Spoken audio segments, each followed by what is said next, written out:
talk to people about the fact that you're from Boston and you majored in physics and mathematics, and then you went on from there to LA, where you became the participants analyst at HBO. Yep. Can you tell us what kind of shows you were handling when you were there? Yeah, I got thrown into the deep end pretty quick. A few months in, I started working on the participation contracts for Sopranos, Sex and the City, 6 Feet Under, Curb Your Enthusiasm, The Wire, and then an entire library of other HBO shows that they had been acquiring from Warner, and a lot of older stuff too. So I got to learn the industry from the business contract side on the television side of things, which is obviously what led to, in part, to where what I'm working on today. And just that difference between film and television is so stark when you get into the financial business economics of it, and it trickles up into the creative side of it as well. And I'm sure we'll get into it, but that's the whole reason that the organization exists, is because it's TV focused, not film focused. Which I find fascinating, and I've told you this many times. I think that the Catalyst Stories and the Catalyst Festival is poised to a great future, kind of like where we were when we first started Sundance, right? We were for Yeah. independent films back then. Now you're for television. So you're in Duluth. Tell people who don't know about the festival what they are going to experience if they either come to Duluth or join online next week. Yeah, Duluth is wonderful. If you're watching online, you can see it behind me here. That's Lake Superior over my shoulder. You're seeing a very, very, very tiny corner of it. The size of Lake Superior is all of New England minus half of Maine. It's huge. And one of the reasons that that's important to what we're doing is we have the festival that's 1 week every year, and then we have the Catalyst Storie Road Institute, which is year round. And that is where we work with creators on their pitches and their shows and all of their concepts, but also we lean into production, actual physical production here in the Duluth region with our partners at the Upper Midwest Film Office. And one of the reasons that we chose Duluth was it had everything we needed for the festival event. It has a great downtown district with lots of theaters. It has hotels, restaurants. It has an airport that you can fly right into town, so you don't have to, land 3 hours away and drive in. And so it has all the infrastructure for the event. But more importantly, when it comes to physical production, it's got the perfect variety of locations just naturally. You can see over my right shoulder, you've got the ocean, and over my left shoulder, you've got the forest, and it's about a 5 minute drive from one to the other. So if you have a script that takes place in 4 seasons and 7 different types of locations, you've got an ocean, a downtown, a city area, a suburban area, a rural area, all within a 15-minute drive radius here, and all the seasons as well. So when I first got here 3 years ago, I had never heard of Duluth before 2018. I just was like, oh my goodness, this place is a backlot. It's just one big backlot in the waiting, and so that's why we made our home here. Was that the festival brings people in for once a year. Those people get their feet on the ground, all the producers and writers and content creators and execs, and then they start looking around with their production goggles on, and all of a sudden they go, oh, well, do you have incentives? Do you have production equipment? Do you have crew? And so that's all the stuff that's been being built up over the last few years to make it feasible to shoot here. I fell in love with Duluth. I really did. It's a wonderful place, and the people are amazing and incredibly creative. The government really supports the creativity in Duluth. Yeah, the community itself is incredibly artistic and creative, has been long before we got here.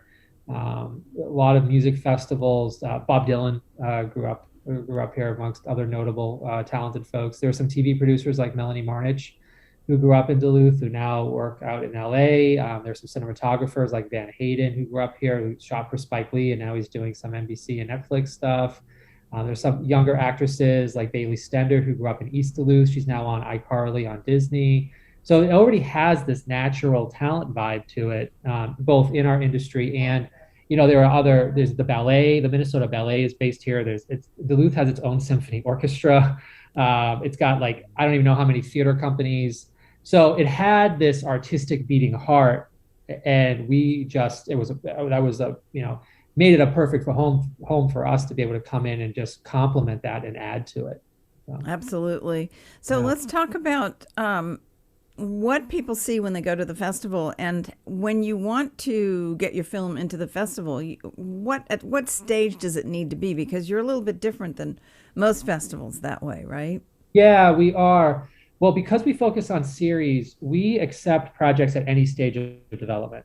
So we have an entire section of the festival that's just focused on pitches. If you just have a pitch deck and just a concept, and you've come through our institute process and worked with us year round, you can come and give the pitch to the live and virtual audience. If you have the script, we have the script competition for series. And then if you've actually gone on and produced video already, whether it's just the first episode or the first season, we have the video competition. But because of the development nature of series and the fact that people aren't selling finished products here, they're selling concepts. I liken it to the difference between going to a film festival is kind of like going to a car dealership. You get to look at the cars, you get to watch the films, you get to see if you like the product and decide if you want to buy it. When you come to Catalyst, because it's series focused, you're just kind of like going to the concept auto show of what cars will be like in 5 or 6 years. And so we have a lot of shows that come to us and they end up making connections and they network, and then 4 or 5 years goes by and we get a call, hey, remember that person we met at the festival 5 years ago? Well, now they're the development exec at such and such, and we're working on a deal with them. Because TV development can take that extra time, and I think that's been part of the reason that you don't see a lot of television focused organizations in the country. You see mostly film festivals and film organizations. Right, that's true. So, what are people whose films or concepts or scripts have been accepted? What do they get when they go to the festival? There's a lot of networking that goes on there. There is. It's really a shortcut to networking in the TV industry. Mm-hmm. And I wish that there was a better answer about how to advance your career in the TV industry, but there just really isn't. It's relationship based, and that's just all relationships. Yeah, all about relationships. The heart of that is when you pitch somebody your TV show, you're asking them to work with you for many years and spend potentially millions of dollars on something that you haven't created yet. That takes a lot of trust and that's an important decision that every executive is making on that front. Again, unlike with a film, you can be like, hey, here it is. Do you like it or don't you? And so because it's networking based, a lot of people in the TV industry end up thinking they have to move to LA for 10 years or New York for 20 years, and you run around the city and you try to meet people and and it's this non-linear crazy path to progression within the industry. Catalyst is meant to lower the barriers between everybody, bring everybody together in a place that isn't a big city, everybody chill out for a bit, and really kickstart the year ahead. The Catalyst Festival is meant to be the beginning of the year ahead, not the end of the year that already happened. So you come out, you meet people, and the fact that you're all together in Duluth is already your icebreaker. So often I get asked by people who come to the festival, well, how do I approach people? Why would somebody want to talk to me? Or how do I talk to people? It's like the fact that you're here is already means that it's an open conversation. And so it just happens that the person you're sitting next to might be a content creator that already has an agent and they love what you're doing. And so you become producing buddies and they introduce you to their representative, or it could be the producer from a show, or it could be a college student that's just starting out. Actually, this is one of my favorite stories. Is 4 years ago in 2017, we had a college intern student, because every year we do classes with colleges. And, when content creators come to a festival, they want to talk to the people from HBO and Netflix. They don't want to talk to the freshman college intern, right? Well, I got a phone call 2 weeks ago from a producer in New York who is very close to closing financing on their new series. And he said, hey, do you happen to know this person at this financing company? And when he told me his name, I almost fell out of my chair, because it was the college intern student from 2017 who at the 2017 festival had met the people from the financing firm, graduated, went on to work with them, and is now vice president of their financing division. And I said to the producer that called me, I said, you know this person. You stood next to them at the festival 4 years ago. You just didn't pay attention because they were a college student. And so it's this constant networking game, and Catalyst just helps make that easier. And the environment's fun and it's relaxed and it's not what people think of when they think, annoying Hollywood or anything like that. It's chill. It's not. It's very chill. That's what I love about it. In terms of networking, I always tell people when I'm in a group, look at the person on both sides of you, because that's going to be the person that you're going to end up working with one day. You just never Yeah. know. You never know. And so that's great. So who are some of the sponsors of the festival? Well, our biggest financial sponsor this year, we have WDSE, which is a local PBS affiliate. And then we have the Korea Foundation out of Seoul. They are looking at supporting Korean content creators here in America. And so we're trying to make this connection between Seoul and Duluth for production purposes. There's Rizzle Studios. In the past, we've had HBO, just nature of my connections having worked there. Yeah, there are a bunch, but the big one, the big partner that we have is the National Academy of Television Arts and Sciences, otherwise known as the Emmy Academy. And one of the things that a lot of people who aren't in the industry maybe don't know is that there's actually three different Emmy Academies. There's NATIS, the National Academy of Television Arts and Sciences, which is based in New York, and historically they focus on daytime Emmys, sports, news, docs, all of those things. And then you've got ATIS, the Academy of Television Arts and Sciences, that's based in LA, and they solely do the primetime Emmy Awards that we all see on TV every year. And then you have the international Emmys. And so it's not like the film world where there's the Oscars. There's actually multiple academies. And so NATIS and ATIS work really closely together here in the US. And we work officially with the academies as well. And actually, we're going to be making a really cool and pretty big announcement at the festival next week that we just got confirmation of this morning in regards to that. So I am so keep proud that of you, out there. Philip. Yeah. I'm so proud of you. I mean, this festival started out as ITV from LA, then it went to Vermont, and then it went to Duluth, and you have stuck with it, and you've just created something really amazing. How many countries have you received material from? How many countries are these filmmakers in? Because I think that's fascinating. Yeah, we typically have over 20 to 25 countries a year. We're working on growing that. But in the last year, we collaborated with a group at the State Department out of DC, and they helped introduce us to embassies around the world. And those embassies, in turn, introduced us to local film offices or film institutes or other industry groups on the ground. And one of the fascinating things that I've learned over the last year is the TV and film industry is so drastically different country to country. Um, there are Very. some countries that have no industry infrastructure at all. It's just eight friends who are talented filmmakers and they make stuff.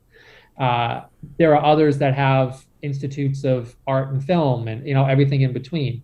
And so that's a real fascinating journey that we're on, is how do we navigate this international world? Because, and this is being forced by internet distribution, which is people can watch anything from anywhere in the world now. So why should we only focus on things that are US created and based, and we don't? So building all these bridges at once is really my main role at the center of all of this. Is okay, how do you, Mr. or Mrs. Producer from who knows where, how do you fit in to the world, and where's your show at in its progress? And okay, who are the three people we know that you should be meeting? And maybe they're in Nigeria, maybe they're in Namibia or somewhere, or New Zealand. And so it's trying to be this family home for content creators in the episodic space internationally, so that it just gives creators, what we wish we had growing up, right? Which was just a little sense of structure and guidance on on how this whole thing goes. Exactly. Exactly. So talk to us about some of the people who are going to be presenting and where they're coming from.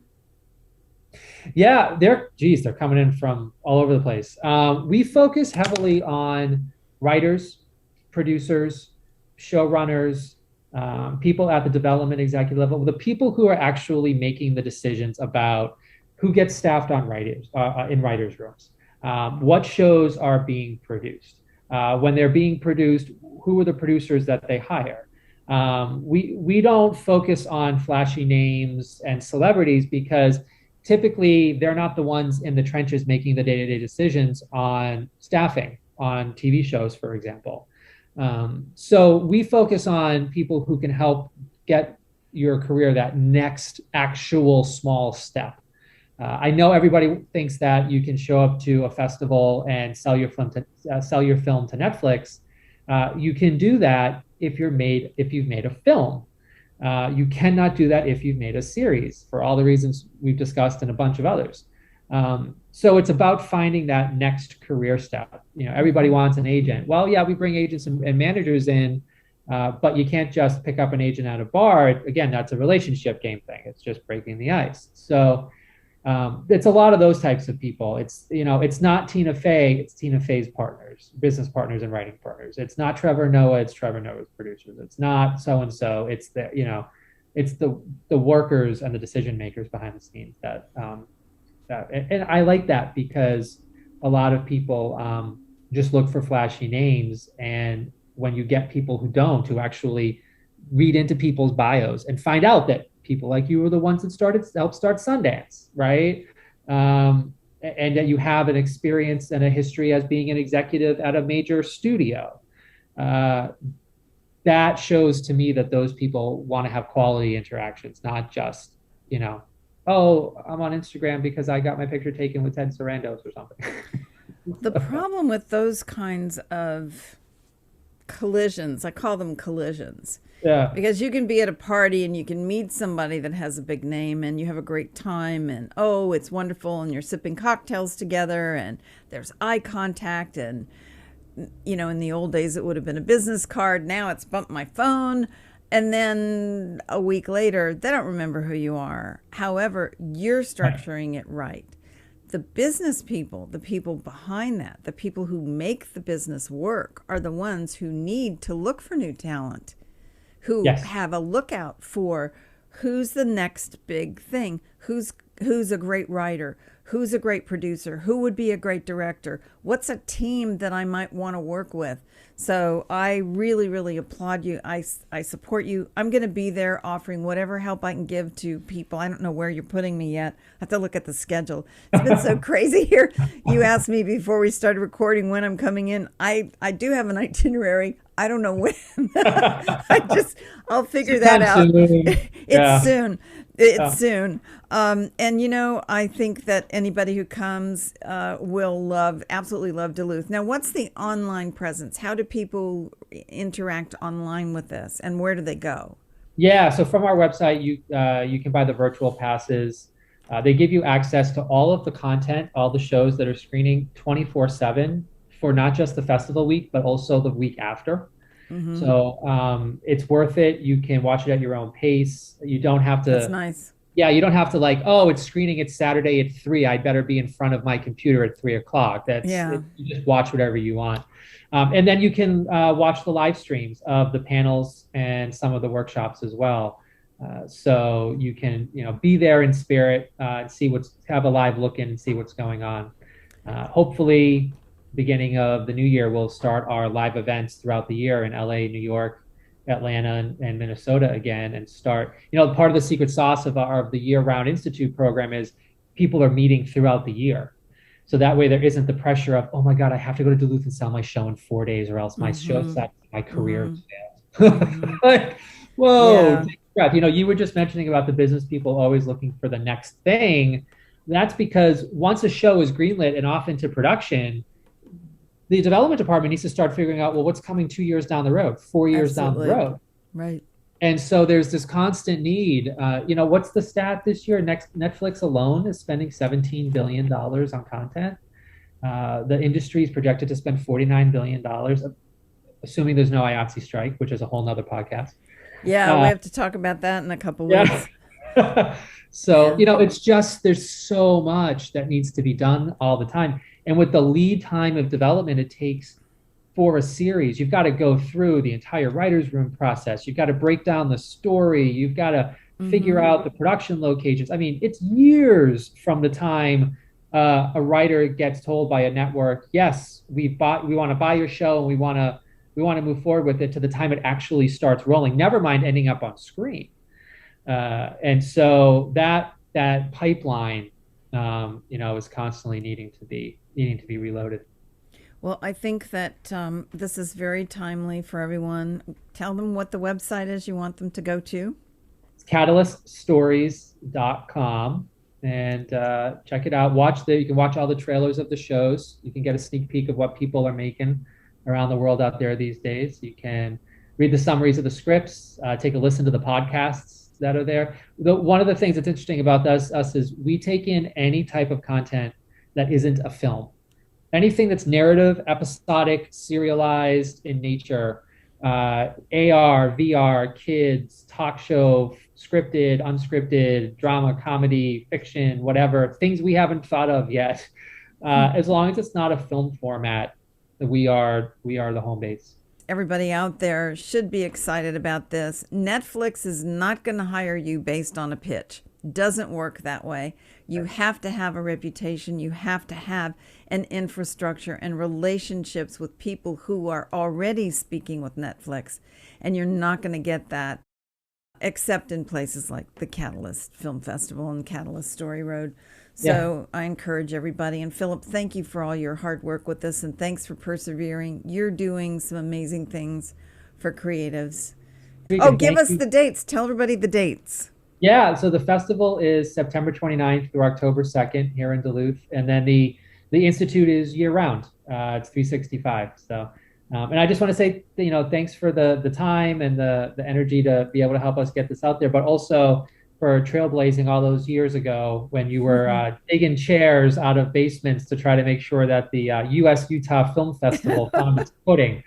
So had you not been doing all that with your partners back then, I think the indie creative scene wouldn't be where it is. So. Yeah, that was an interesting time. We were way in debt after the first year, and the board didn't want to continue. You know what that's like. I mean, you have to really keep your nose to the grindstone to make these things work. So I will see you again very soon, and hopefully we won't have to drive through another snowstorm. It looks like it's going to be about 65 and sunny next week, so I think we'll be okay. That's awesome. All right, Philip, you take care, and everybody go to catalyststories.com, right? Is it catalyststories.com? Register for the virtual screenings, rummage around, and take a look at what's happening there, and then hopefully you'll get involved year-round. He's Philip Gilpin, the executive director of Catalyst Film Festival and Catalyst Stories. I'm Cirina Catania. I'm signing off, but before I go, remember what I tell you. Get up off your chair and go do something absolutely wonderful today. Take care. Thanks for listening. Bye.